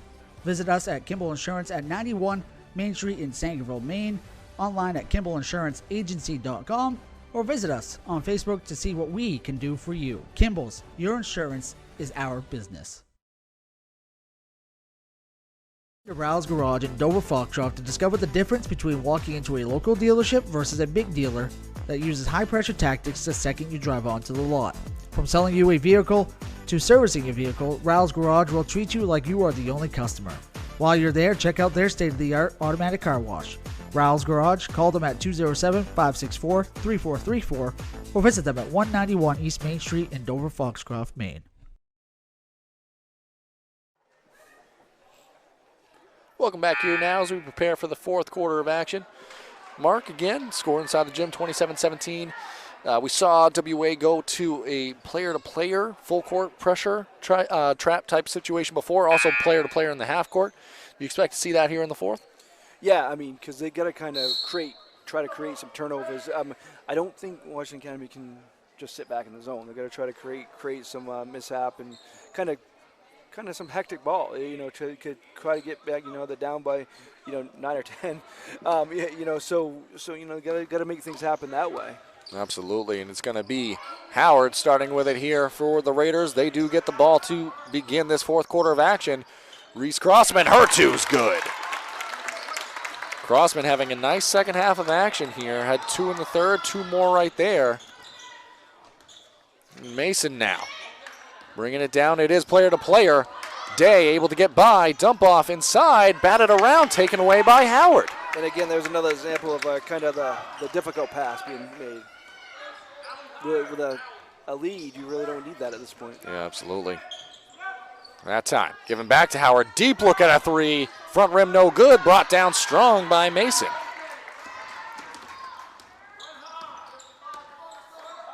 Back over to Day, Maker on her. Trying to make her life hard in the half court, but good backdoor and good pass by Day. And Cheney might have taken one to the face on the drive. 3 from the corner, that was Cook. Big shot. The first point since the first quarter. Dump off inside, Neptune Miliano. She's going to be fouled and head to the free throw line here. I think Coach Muzzy would like Hall, and maybe, she goes for the block a lot. And, we saw her get a lot of block shots last year, but that's Creighton. I mean, she's got 3 fouls and really limited minutes. We're going to have a timeout here taken by Coach Cates and the Raiders. We're going to keep it here. We want to give the opportunity to thank some of the sponsors that have helped make these broadcasts free and available. Thank you to Sluggers Training Facility, Kimball Insurance, Rouse Garage and Car Wash, Ideal Energy Solutions, Black Bear Crane, Ames Chiropractic, Maine Highlands Federal Credit Union. I lost my spot. For all of them for sponsoring Easter Made Sports Media. Yeah. Kimball Insurance, Herring Brothers. Yeah. Thank you all of them for sponsoring our Easter Made. Bell's Garage. I missed a lot of them right there, Mark. Well, you might not have missed them, but I guess I can't remember what you said. Open a day for everybody. Thank you to everybody that have helped make these broadcasts free and available to everyone watching at home. So I wonder if Coach Cates there, maybe taking the time out before the free throws, talking about, hey, if we make the second, this is what we're going to be in. If we this is the defensive set that we're going to be planning on doing, and we need traps, we need pressure.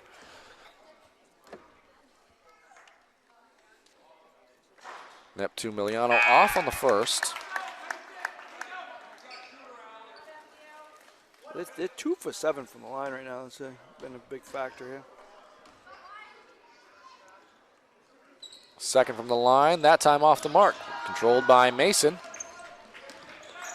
And see what the Raiders come out in for a defensive set here. Screen set there. Day backdoor pass to Cook. Layup off the mark. Crossman going to be whistled for the travel there. Skied in for the rebound, but just came down not quite under control, able to get her feet under her.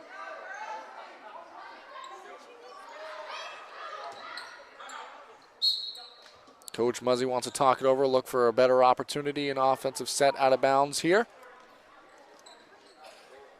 30-second timeout mark, so kind of 11-point game inside the gym again.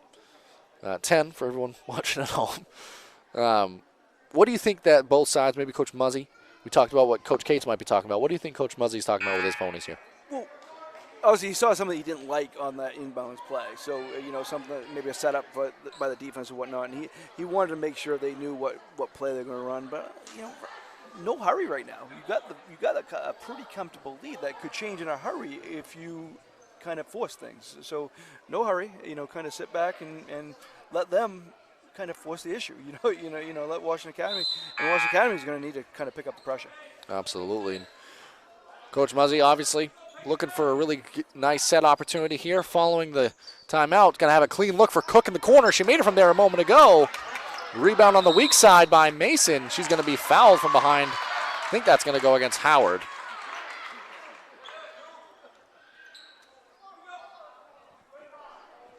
It is going to go against Grace Howard there. Player coming back in, that's Killen, going to be replacing Neptune Miliano in this one. Howard's second. Kimball going to be taking that out underneath for the Ponies here. Pass in the corner. That's Cook. Dribble drive, throws one up and in. Big shots in the fourth quarter for her. She's only a sophomore. She got 7 on the game, 5 in this quarter, Mark. And a turnover there. It was Cook and Day involved. Yeah, kind of Day kind of tipped it away and it ended up in Cook's hands. Can't be understated how important their defensive Day and Cook has been in this one. That time the layup thrown up, no good. Day able to get her own miss. Kimball's going to reset the offense here. You got Day down for 6 rebounds and 6 steals and 3 assists. So maybe not a lot of points, but she's doing everything else. Day gives it up over to Cook. Mason thought about it, top of the key. She's made a 3 from that spot. Looking for the post up inside. Cook, good defense on display there by Cheney.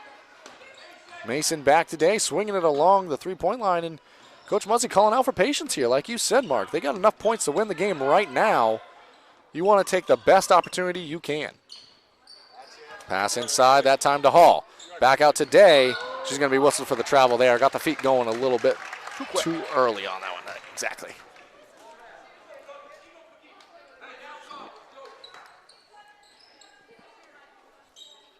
Cates the inbound. Howard's going to be bringing it down to set up the offense against this zone of the Ponies.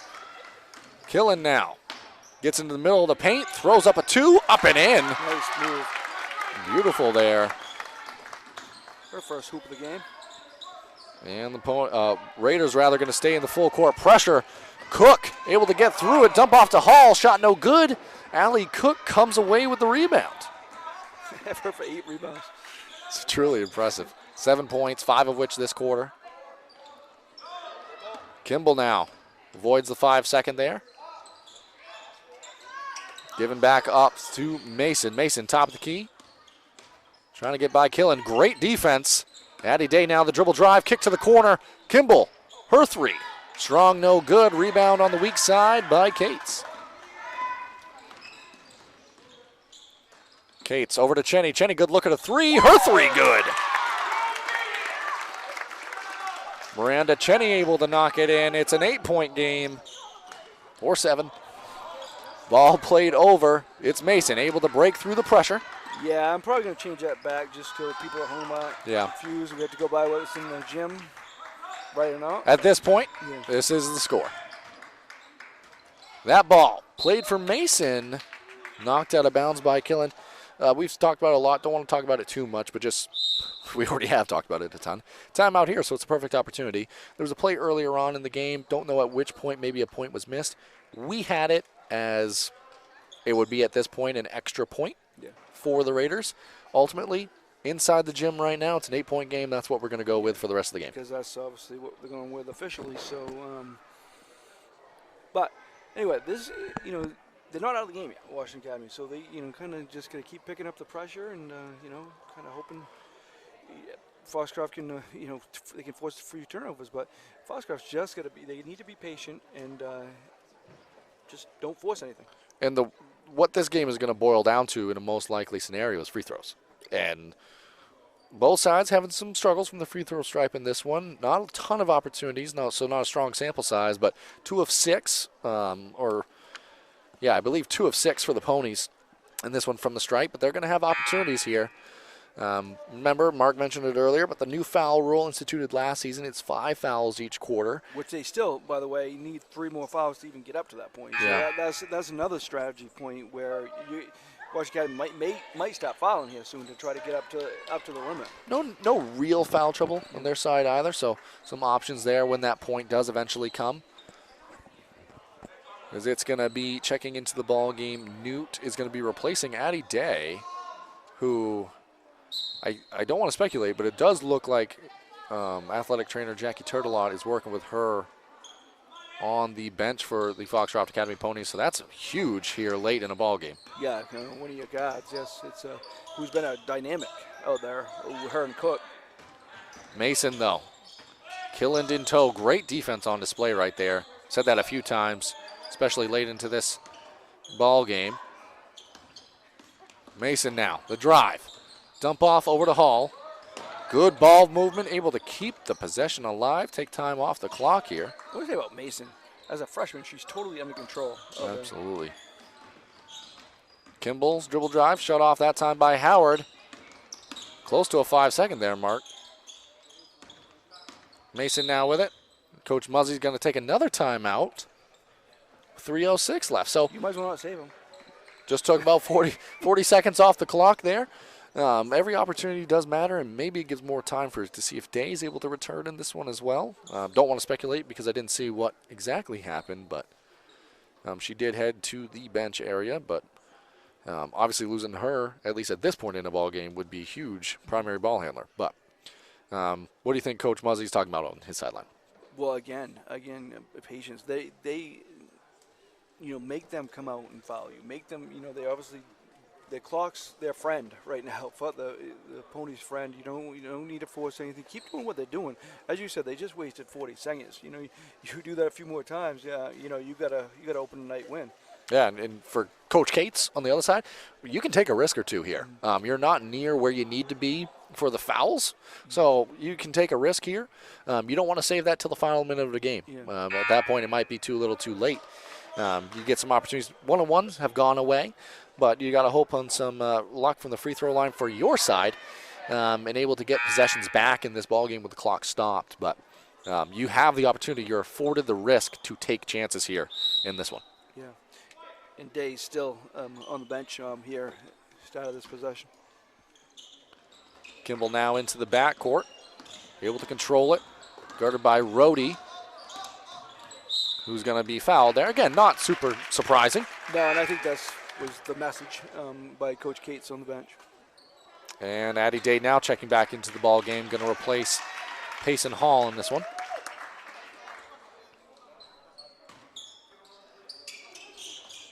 Cook now, Day into the backcourt, freshly back into the ball game. Mason now has it, being guarded by Killand. And then you can see the effort and intensity for either side, but also the pressure. Continuing block there, but it's going to be a whistle. Contact underneath. Going to send Day to the free throw line. She's 1 for 2 in this game.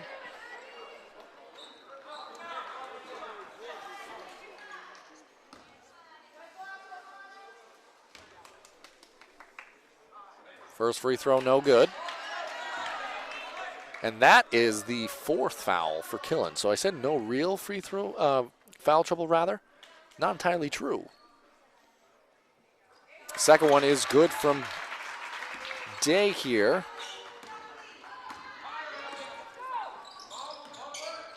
Ball played over, Crossman inside to Killen, had it poked away from behind. Believe it was Newt who got a mid on that one. Over to Kimball. Pass ahead to Mason. Chance to slow things down now. Again, Killen has 4 fouls. That's going to be her 5th and disqualifying one.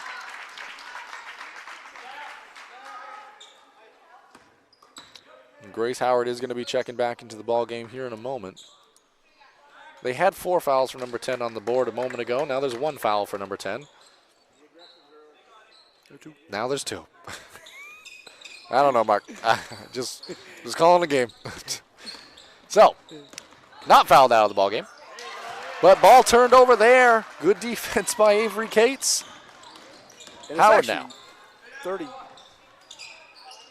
Yeah, okay, I got a score right now. Mason able to come away with it following the miss by the Raiders. In transition now, Mason to the rim for 2. Beautiful, big play. That's a huge shot in this one, Mark. Howard to Cates. Good look at a 3 off the mark. Strong rebound by Cook. To Mason. Kimball.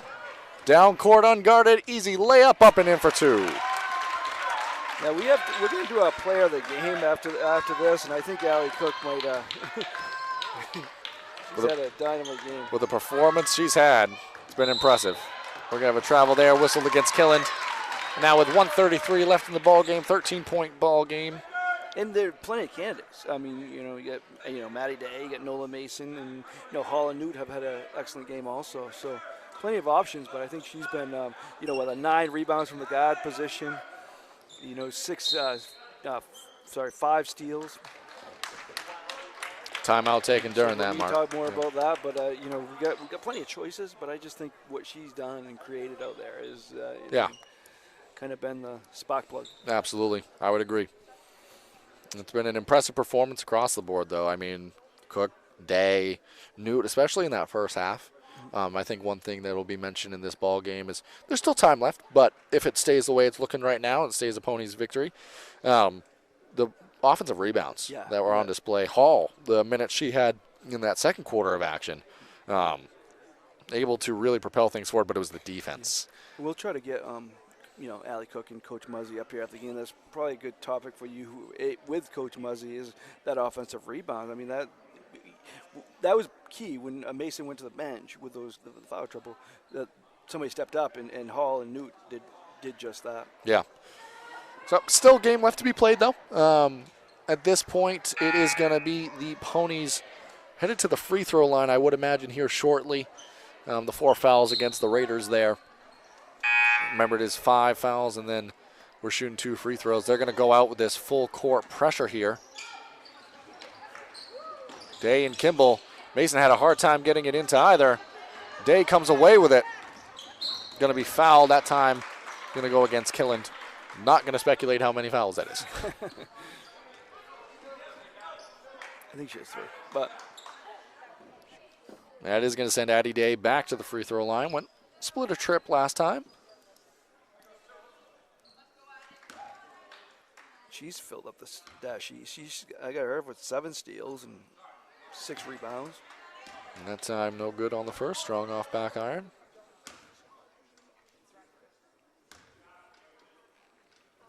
Second one, good from the line. Splits the trip again. She's got 5 on the ball game now. 1 for 2 each time. Makes her a 50% shooter stat. That's quick math there, Marcus. Howard back over to Cates. Shot fake, drive along the baseline. She's going to be fouled. Chance to score from the charity stripe, but the clock stopped. Not what you want if you're the Foxcroft bench. Cates is 0 for 2 from the line. She got 6 points, 4 steals, 3 rebounds this game. First from the line, no good there.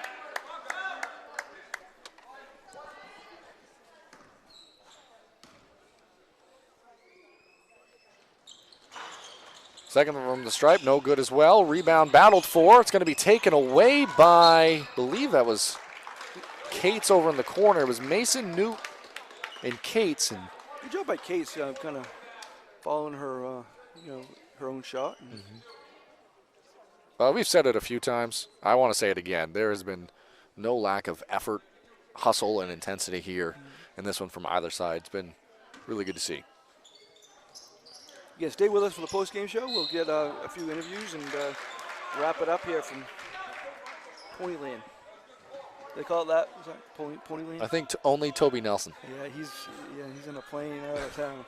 He is the one that I do hear call it that. Yeah. So that foul is actually going to send the Raiders to the free throw line. 2 shots coming for Crossman. She's 1 for 2, 2 for 3.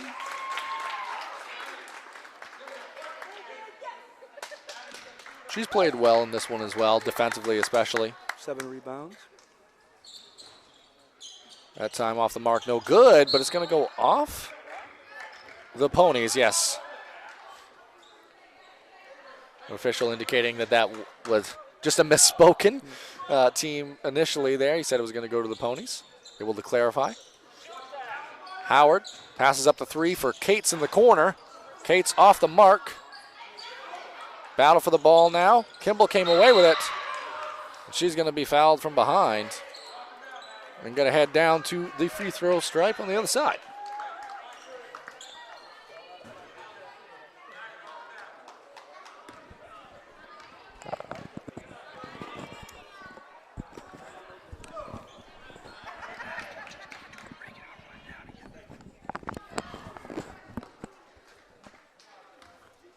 It is going to be Kimball.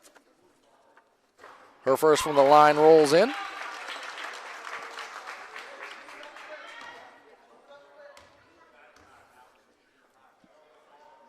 Second from the line, no good.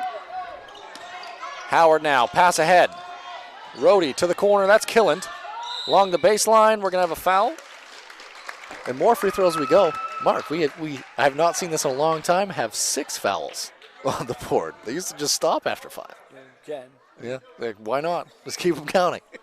Small note. Yeah, it doesn't. Effectively doesn't change anything. Yeah, Killen now off on the first. we had her out of the game like 2 minutes ago. Fouled up. Yeah, that was my bad. Second from the line, no good. Strong off the back iron. Cook came away with it, but good hands by Cates. And able to get the possession back before it was knocked out of play. Another chance here for the Raiders. I have Cook with 10 rebounds. I mean, again, very unofficial, but that's quite an impressive game either way. She's close to it either way. Absolutely is. We have a foul, I believe, against Cates.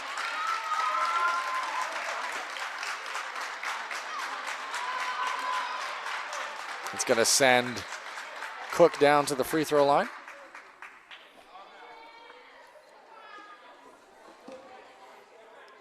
And she gets 3 more points in the last 45 seconds. She got double. Quick math there. And she's got 5 steals. Impressive game for 6 Cook. steals, so. Her first is good.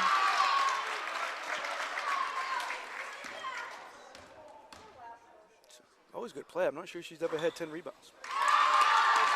She's got them today, at least in our book. And 9 points. Pass ahead, Rohde to Howard. Killen now, the dribble drive. Knocked around, Newt comes away with it. Going to be a jump ball. Possession arrow is going to stay Ponies basketball here. 37.5 on the clock. At the conclusion of this one, my broadcast partner is going to run down, grab Allie Cook and Coach Muzzy. That's the way it's looking right now. Obviously, anything can happen in the game of basketball, but that one knocked out of play. But I will say, with 37 seconds left, if they come back from 16 points, it'll be the most remarkable comeback. It would be indeed. We're going to have a lane violation.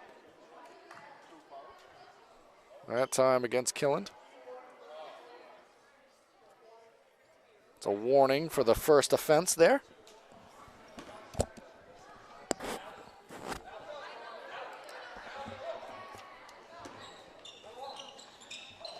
Mason did have a collision out there on the floor. Cook gonna race down. She's got fouled. Gonna head back to the free throw line with a chance to get into double digits here for Allie Cook.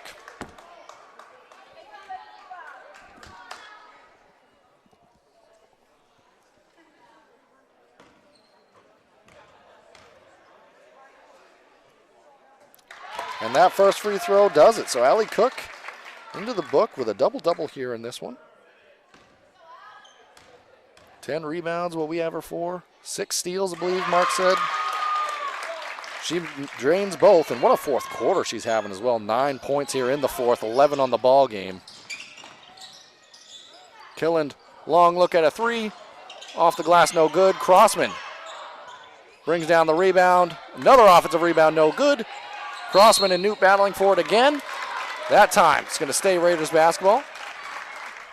18.7 on the clock now. Kate pass into Crossman. She's fouled. Going to head to the free throw line.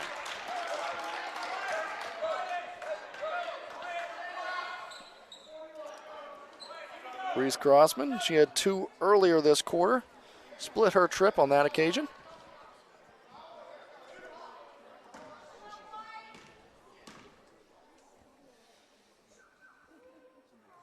Crossman's first, no good.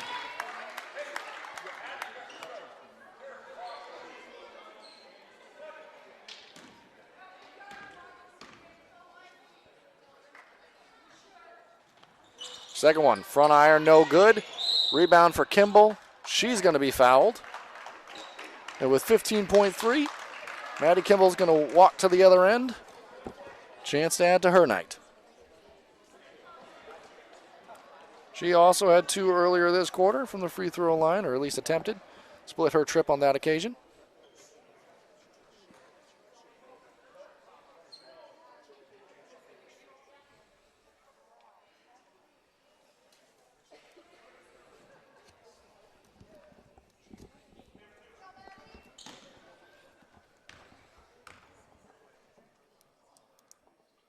Kimball's first, front iron and no good.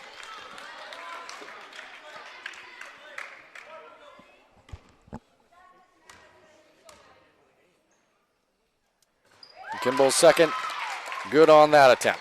So similar to her first time around, splits the trip there. Rhodey now over to Howard. Howard to Cates. 10 seconds now remaining in the ball game. Pass inside to Killand. Able to knock in the layup there.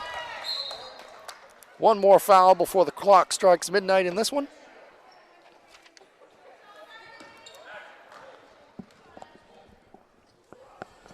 Johanna Killand able to add to her night. She's got 4 in the ball game, and it's going to send Addie Day down to the other end, and that's going to be the 5th and disqualifying foul for Johanna Killand in this one.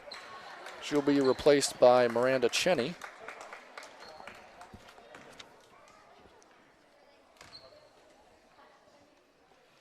Day's first off. Another one on the way. 3.8 left in the ball game again.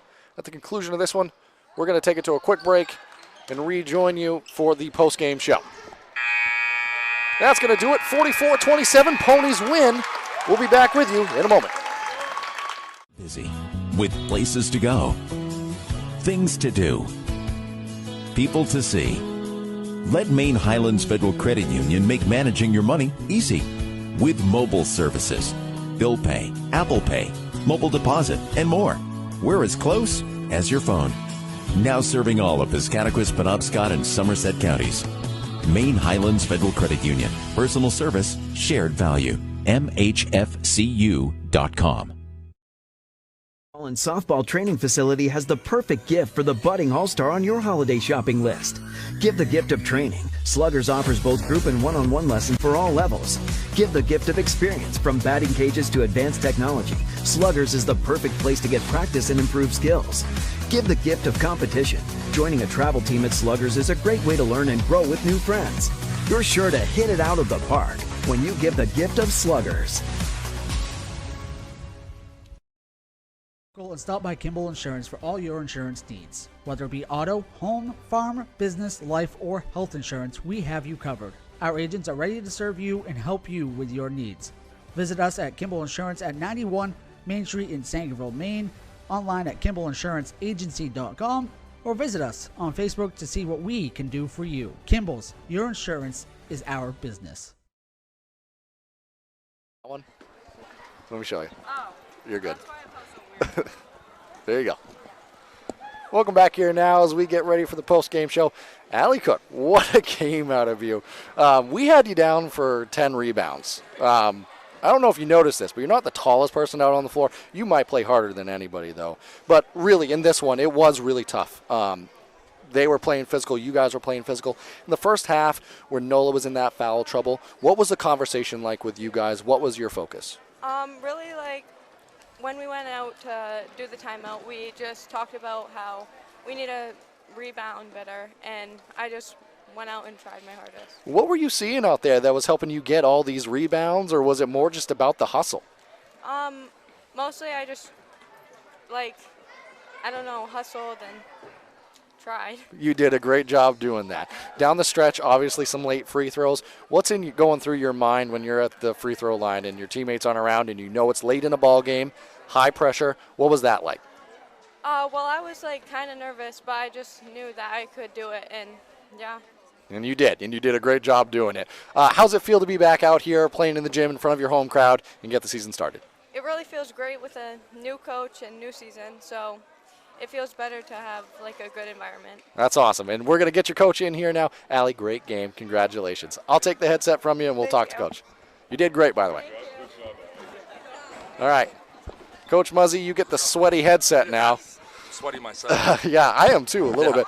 Coach, that was kind of a game with a lot of ebbs and flows. In that first half, I guess the first thing I want to talk about, when Nola went out with the foul trouble there, it was Kirsten, it was Payson, offensive rebounds galore for you guys. Yeah. So talk about their effort and what that first half, especially offensive rebounds, getting extra possessions, what that meant for you guys. So, honestly, that we hadn't used that lineup until our last scrimmage versus Guilford. Nola also got in foul trouble very early with two, so we were kind of forced to play with lineups a little bit. And we had those two down in there. It takes some offense away, but it gives us more size, a little more physicality. And we actually talked earlier today, I had it on paper, how we were going to do the rotations and if certain people got in foul trouble. And, I mean, Payson and Kirsten just stepped up big time, being physical. WA was a lot bigger than us than we knew they were, so we really talked before the game, just being physical with them, pushing them around. We always talk about hitting bodies when shots goes up. So yeah, and one thing we talked about on the broadcast, obviously early season basketball, It's not always the prettiest, but the effort and the intensity, that was clearly on display for your club, and that shines on the defensive end. Addie and Allie, I think they combined for near 14 steals in this one. Talk about not just them, but kind of your collective effort on defense and what that meant for your win. Yeah, so our identity, and we're still trying to look for it completely, but it is on the defensive end. We talked before the game, there are three keys to this game: energy, effort, and execution. And they came out with energy, they came out with effort, and their execution. I told them, listen, it doesn't take much effort to stop a face cut, to be stronger than them, get after the ball. And yeah, I mean, honestly, this is the best I've seen them play so far, and we still have a lot to work on. But we have a rule. I said enjoy it for 24 hours. We're on to Ellsworth, who's if not the best team, one of the best teams on Mondays. So, but this feels good. We've had this marked on our calendar since the end of the summer, and I think we've come out and sent a little message that we're a little different this year. Yeah, absolutely, and I think that this message sends to across the league that you guys are also a team to be contend with. Yep. Coach, thank you for joining us. Always awesome to cover your games. Just before I go, I just want to give a shout out to my mom. She's home watching. She's fighting pancreatic cancer.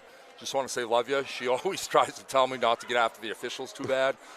You were pretty good today. Pretty good, a little intense, but hopefully I didn't stress her out enough or too much. But just wanted to say I love you and keep fighting. So you did a great job. Beautiful message. Thank you, Coach. Thanks. I'll take the heads up from you. Thanks great job.